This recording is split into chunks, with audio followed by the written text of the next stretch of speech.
अस्सलाम वालेकुम। YouTube स्टाकी kitchen सबको खुश आमदीद। आज मैं शुगर कंट्रोल करने वास्ते दवाई बनाने लगे। उहदे वास्ते 200 ग्राम कोड़ तुमेन पे इन्हें मैं एक भी तोड़ के ते ग्राइंड कर गिनसा।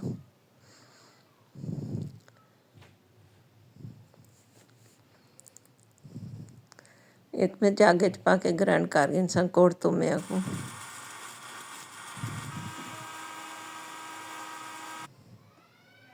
बिल्कुल पाउडर बनावना ते 100 ग्राम आमलियां दा पाउडर है पिया एक भी मैं विच मिक्स करे सा।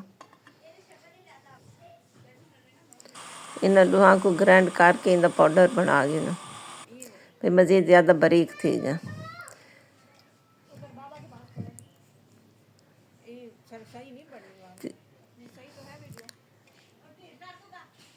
एक मिक्स करके ते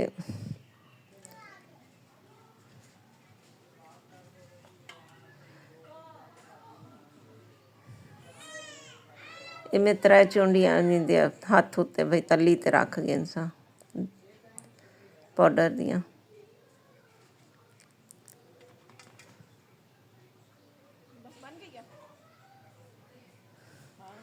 इहदे मैं पानी मिक्स करके इनकी गोली बना गिन सा।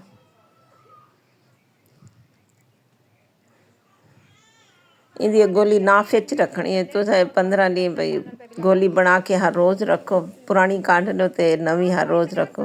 15 दिन को इस्तेमाल करो शुगर कंट्रोल थी वैसी।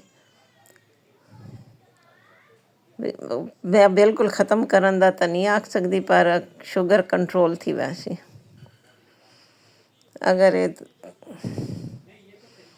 मैं दवाई बनावन दा तरीका पसंद आए तो मैं को अपने दवाइयाँ याद रखा। अल्लाह हाफिज़।